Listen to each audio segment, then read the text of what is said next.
Hello students, मैं अनीता यादव आपका स्वागत करती हूँ हमारी हिंदी कक्षा में। स्टूडेंट्स, आज मैं आपको 12वीं कक्षा की पुस्तक आरोह पाठ 1 है जो भक्तिम, उसकी लेखिका का जीवन परिचय बताना चाहूँगी। महादेवी वर्मा का जन्म 1907 में फर्रुखाबाद उत्तर प्रदेश में हुआ।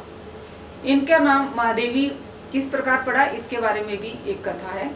इनके परिवार में इनसे पहले कोई पुत्री नहीं थी, पुत्री की कोई संतान नहीं थी और इनके जन्म पर बहुत खुश हुए। इनके बाबा यानी कि इनके दादाजी ने बड़ी मान मनौती की थी पुत्री कन्या के लिए।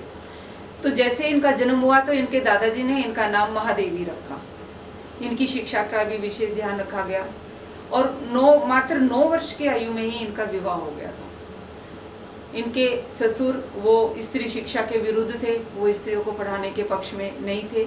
लेकिन महादेवी वर्मा का वैवाहिक जीवन में कोई लगाव नहीं था और जैसे इनके ससुर की मृत्यु हुई और इनका अपने पिता के पास आकर रहना हुआ, क्योंकि पिताजी बहुत बीमार थे, इस वजह से पिता के पास ही रहती थी। इन्होंने अपनी शिक्षा दोबारा से आरंभ की और मिडिल कक्षा जो उन्होंने परीक्षा दी वो प्रथम श्रेणी में पास की थी। उसके बाद इन्होंने अपनी शिक्षा इलाहाबाद विश्वविद्यालय से की और ये प्रयाग महिला विद्यापीठ की उपकुलपति बनी थी। इन्होंने अपने जीवन में काव्यखंड, संस्मरण आदि बहुत से लिखे। इनकी काव्य नीरजा, एक गीत, ये बहुत सारी कविताएं हैं।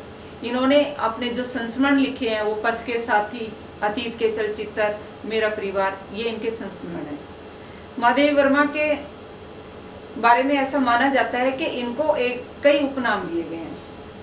इनको आधुनिक मीरा के नाम से भी जाना जाता है, वेदना की कवयित्री भी कहा जाता है, क्योंकि जैसे कहते हैं कि मीरा के जीवन में भी भगवान कृष्ण का एक विशेष स्थान था। वो उनको अपने पति की तरह पूजती थी, उनकी प्रार्थना करती थी। तो महादेवी वर्मा भी एक अनाम साथी के अपनी कविताओं के माध्यम से उनको उनकी एक वो प्रतीक्षा करती थी, इसलिए इनको वेदना की कवयित्री भी कहा जाता है। महादेवी वर्मा को अनेक सम्मान मिले हैं। इनको सेक्सेरिया सम्मान मिला है, पद्म भूषण सम्मान मिला है, पद्म विभूषण सम्मान मिला है और ज्ञानपीठ पुरस्कार, इनकी रचना यामा पर इनको ज्ञानपीठ पुरस्कार मिला है और उत्तर प्रदेश सरकार ने इनको भारत भारती सम्मान भी दिया है। इनकी मृत्यु 1987 में इलाहाबाद में हो गई थी। तो आपको मैं ये बताना चाह रही थी कि अब जो लेखिका का जीवन परिचय है इसको भी आप ध्यान से पढ़ोगे, क्योंकि जो MCQ है वो लेखक परिचय से भी आ सकते हैं। इसी के साथ महादेवी वर्मा का जीवन परिचय समाप्त हुआ और इसके बाद जो अगली वीडियो आएगी मैं उसमें इनके द्वारा लिखे गए पाठ भक्तिम पर आपसे चर्चा करूंगी। पूरे पाठ का सार आपको उसमें बताऊंगी। अगर वीडियो आपको पसंद आई हो तो इसे लाइक कीजिए, शेयर कीजिए और मेरे चैनल को सब्सक्राइब कीजिए। धन्यवाद।